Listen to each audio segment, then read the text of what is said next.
자, 또 이어서 봅시다. 외사위에서 가장 많이 발병하는 게 폭주 부족형이에요. 폭주 부족형. 그러니까 원거리에서 이제 사위 검사를 해보면은 정위 상태로 나와요. 6프리즘, 7프리즘 이하로 나오게 되는데, 근거리 때 유독 사위가 굉장히 심하게 잡히는. 그래서 원래는 먼 거리 보고 있을 때는 조절 자극이나 폭주 자극이 거의 미미하잖아요. 그때는 정상적으로 잘 나오다가 근거리 때 내가 30cm, 33cm, 40cm 요 정도 근거리를 이제 바라볼 때 그 조절 자극에 대한 폭주 자극에 대한 어떤 이제 편의가 잘 이루어지지 않는 눈이죠. 이해 가시나요? 근거리 때 그렇게 되면은 외사위량이 굉장히 좀 크게 나오게 돼요. 그래서 특징이 근접성 폭주가 매우 낮다. 그리고 이제 조절에 대해서 편의되는 양, 그게 뭐라 그랬죠? AC per AB라 그랬죠? AC per AB가 또 매우 낮다. 근점거리 재보면은 근점거리가 굉장히 멀고요. 그래서 이제 근거리 작업을 많이 안 하거나 한눈이 억제되어 있는 사람 같은 경우는 이 증상이 또 없을 수도 있습니다. 그리고 이제 간헐적으로 한눈을 억제한다. 그러니까 간헐적으로 내가 한쪽 눈으로만 보는 듯하게 느끼는 친구들도 있을 거예요. 두 눈으로 보는 게 아니라 지금 한 눈으로 보는 것 같다. 그러니까 이게 자동적으로 어느 정도 이제 사위가 많이 생기게 되면서 독서하거나 뭐 가까운 데 이렇게 볼 때 자기도 모르게 한쪽 눈이 억제된다. 이런 케이스가 있는 게 이제 폭주 부족이다. 그렇게 되면은 두통도 있고 복시도 있고 독서시 좀 쉽게 졸리기도 하고 집중력이 떨어지고 이러는데 이게 집중력 저하가 이해도 저하로 이어지기 때문에 학습하기가 조금 많이 힘들어요. 그래서 제가 그런 얘기 한번 드린 적 있죠. 이제 이 양한시 처방 분석 그리고 이 이제 프리즘 처방 같은 경우는 외국에서는 굉장히 흔하게 루틴으로 많이 합니다. 그래서 미국 같은 경우에 옵토메트리스트가 있는 오피스에 가보면은 집중력 강화 렌즈라고 설명해가지고 이렇게 광고해서 판촉을 한다 그랬잖아요. 그게 사실 이런 외사위 안에서 프리즘 처방한 렌즈거나 아니면은 그 내안근 자체가 조금 이제 기능을 잘 못해서 그거를 좀 도움을 주는 기능성 안경 처방 렌즈나 이제 그런 것들을 이제 설명하고 판매를 할 때 검사하고 설명하고 판매를 할 때 집중력 강화 렌즈 이렇게 써붙이고서 이제 판매한다고 얘기했잖아요. 그래서 이제 그게 이제 이런 맥락에서 나온 이야기라는 거 잘 아시고,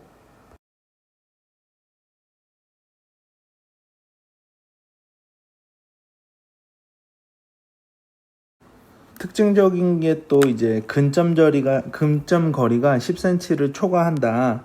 그러니까 보통 일반적으로 10대, 20대, 30대층까지도 근점 거리가 그래도 10cm 정도는 나와요. 그 아래로 이제 나오는데 이제 외사위 아니면서 폭주 부족형 같은 경우는 이렇게 좀 근점 거리가 늘어나는. 그리고 또 특징적인 게 한 번 검사할 땐 잘 모르는데 두 번, 세 번 넘어가게 되면은 이게 현격하게 차이가 나요.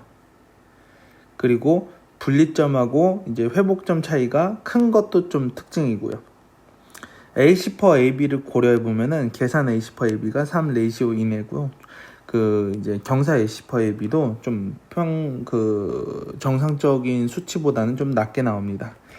그리고 이제 네 번째 줄, 하나, 둘, 셋, 넷, 다섯 번째 줄 보면은 원거리하고 근거리에서 편의도 차이가 좀 큽니다. 그러니까 아까도 얘기했던 것처럼 원거리에서는 정상적인 안위 상태예요. 근데 이제 원거리에서는 예를 들면 4프리즘, 5프리즘이다. 그럼 정상치 안에 들어가는 범위잖아요. 근데 근거리에서 이제 사위 검사를 해보니까 10프리즘 이상, 10프리즘 이상, 15프리즘 막 이렇게도 차이가 크게 나는 거예요. 그래서 이렇게 외사위 아니면서 폭주 부족형 같은 경우는 거기 이제 또 두 줄 밑에 보면은 협동한 운동으로 조절이 발생했을 때 원래 폭주가 자극이 되면서 이게 눈이 이제 모여야 되는데 그것이 잘 안 되는 거예요. 협동한 운동이라는 건 내가 뭐라 그랬나요? 우리 뭐 옵토메트리 개론 1학년 때부터 이제 배웠는데, 조절이 발생하거나 혹은 이제 폭주가 자극되는 그런 환경이 있을 때 조절과 폭주와 축동 이 세 개 중에 하나가 어떤 자극을 받게 되면은, 그러면은 이 세 가지가 같이 일어나는 게 협동한 운동이에요. 뭐 근접 반사라고도 또 얘기를 하고요. 그래서 조절, 폭주, 축동 요 세 가지가 같이 일어나는 걸 이 협동한 운동이라 그런다. 이랬을 때 이제 조절이 이제 뭐 발생했을 때 폭주가 안 되는 눈. 그렇기 때문에 자 처방 잘 보시면은, 그렇기 때문에 AC per AB가 조절성에 따른 폭주가 잘 안 된다.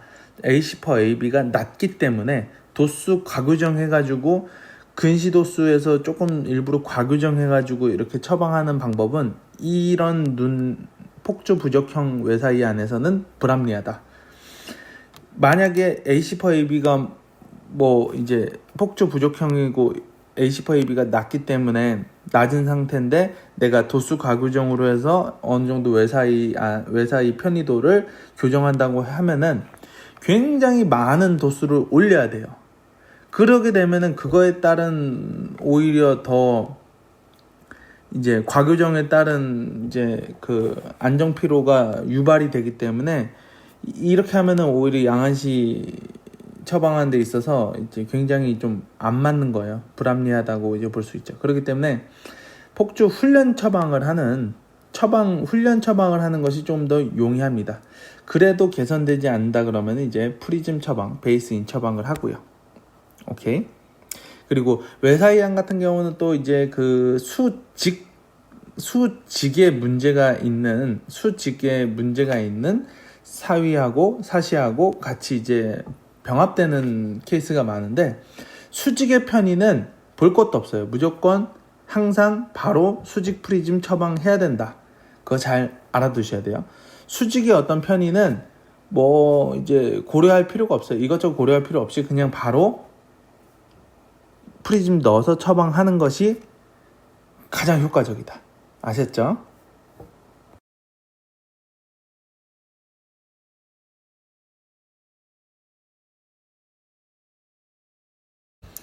실제 사례를 볼게요. 성인 남성이고 고등학교 때부터 장시간 뭐 독서 시에는 글자가 흐려 보이고 복시로 보이고 뭐 안구 통증도 뭐 좀 당겨진다는 느낌 좀 받고요.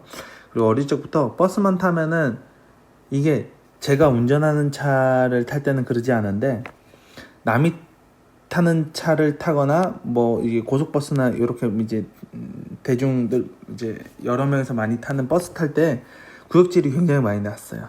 그리고 낮에 이제 눈부심도 좀 심하고요. 그리고 책 보다 보면 어느 순간 내가 한쪽 눈으로만 본다고 이제 느껴지는 그 느낌이 많이 들어요, 종종. 그리고 책을 볼 때 읽었던 줄을 다시 또 읽게 되고, 한 줄 넘어가다 보면은 다음 줄 읽어야 되는데 그 같은 줄을 반복해서 또 읽기도 하고요. 외사이안의 전형적인 폭주 부족형의 특징이에요.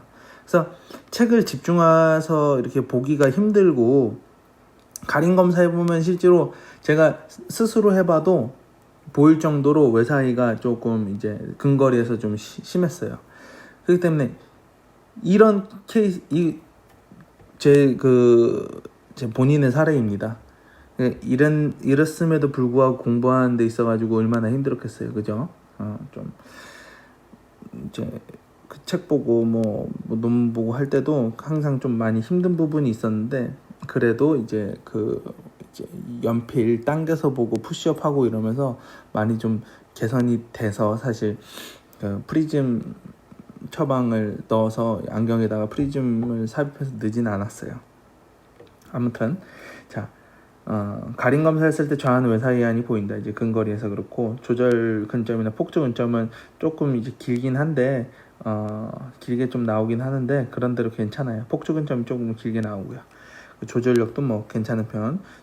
조절 용이성은 요거는 뭐 그때마다 좀 다르긴 한데 이제 정상 범위 안에 들어가고요. 경사 AC법이랑 이제 계산 AC법이가 어느 정도 그래도 정상 범위 안에 들어가요. 그리고 이제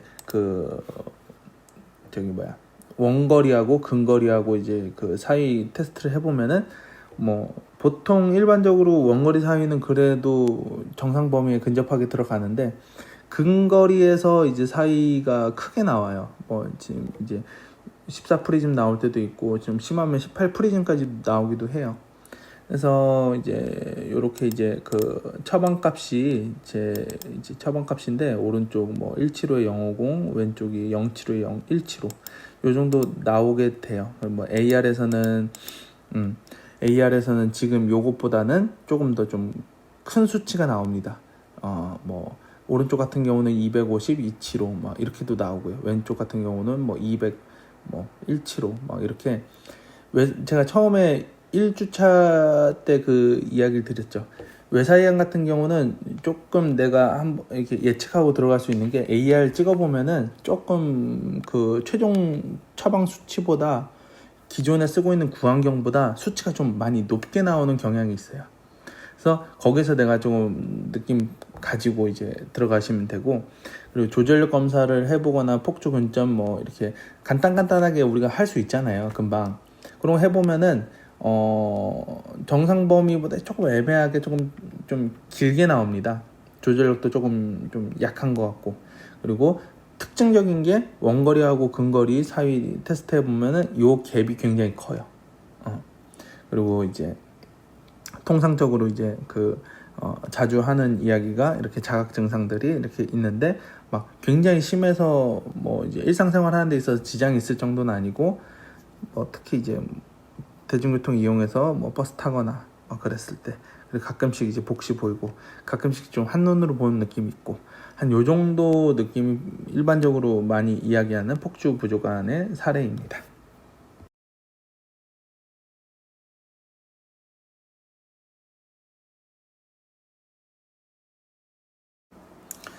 그리고 이제 다음 외사이안에서 계산 과다형. 사실 외사이안에서 가장 적게 발병되고요.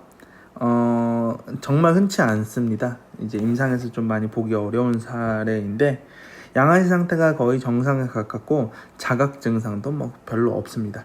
계산을 많이 하는 케이스예요. 계산을 많이 하는 케이스. 그래서 이제 요 계산가다의 환자의 특징적인 거는 이제 수직 사위가 좀 동반된다는 거, 그리고 폭주 부족과는 좀 다른 점이 원거리 주시 때에 증상이 발현된다는 점이 좀 이제 또 특징적인 거고요.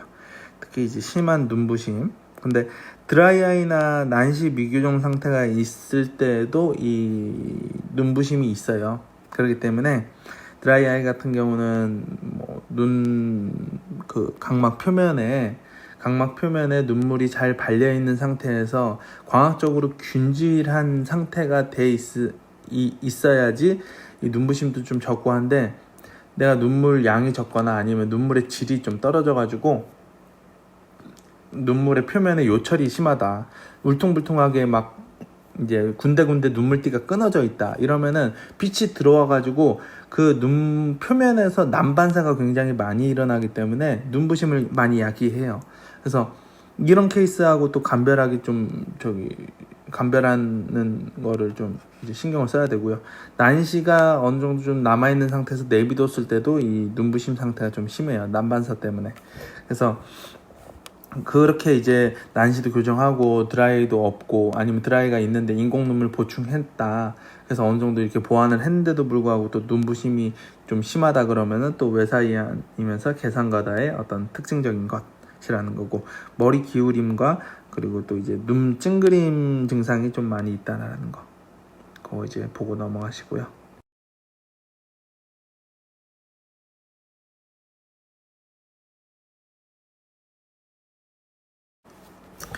A10AB를 고려해 보면은 A10AB가 계산 A10AB가 좀 굉장히 크게 나오고요. 경사 A10AB는 뭐 정상치에 가깝게, 그리고 이제 특징적인 거 원거리에서 외사이가 굉장히 심하다는 거. 경사 A10AB가 충분하기 때문에 뭐 이런 부분은 근시 과규정으로 할 만하고요. 그 경사 A10AB가 조금 낮다 이러면은 시 훈련하는 게 이제 맞고요. 그리고 일반적으로 이제 여기서도 이제 제가 언급해놨지만은 A10과 AB가 좀 잘 나오는 편이기 때문에 근식 과교정 도수 조금 올려서 하는 것이 좀 좋습니다. 그리고 이제 외사위는 전반적으로 다 훈련 치료 효과가 좋기 때문에 프리즘 처방까지 가는 케이스는 그렇게 많진 않아요. 워낙 이제 치료 효과가 굉장히 좋기 때문에. 아셨죠? 그래서 과감하게 과교정을 해주면 좋다. 근데 과교정을 해줄 때도 제가 처음에 1주차, 2주차 때 이야기를 드렸지만은 2단계 이상 넘어가는 과교정은 추천하지 않습니다. 보통 뭐 1단계 정도, 그러니까 0.25디옵터 정도만 교정을 해줘도 외사이가 어느 정도 커버되고 되기 때문에 그렇게 이제 2단계, 3단계 막 050, 075디옵터까지 많이 올리는 거는 좋지 않아요. 양안에 동시에 한 단계 정도, 뭐 그 정도가 가장 이제 이상적이다라는 거. 그리고 여기서도 마찬가지로 수직 방향의 편의가 같이 이제 온다고 하면은 무조건 수직 프리즘을 처방해 주는 것이 맞다. 아셨죠?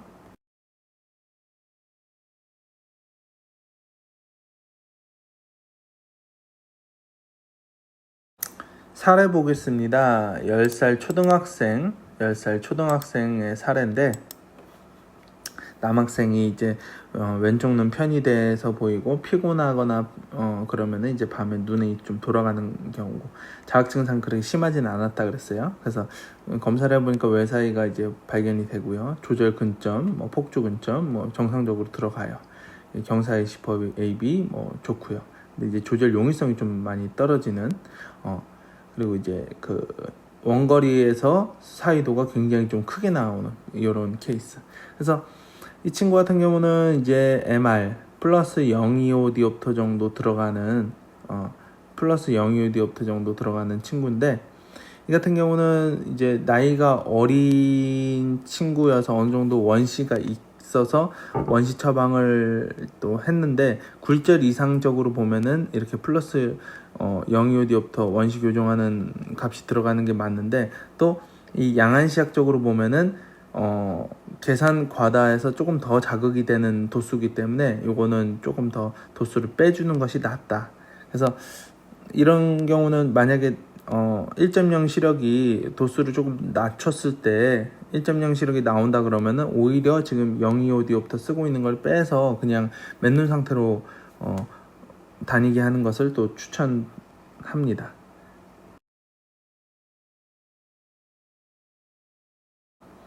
왜냐하면 지금 원거리 사위 나오는 수치가 20프리즘으로서 굉장히 사위가 크기 때문에 이렇게 플러스 렌즈 같은 경우는 이 사위를 더 이제 가중시키는 역할을 해주기 때문에 여기서는 한 단계 좀 줄여주는 것이 낫다.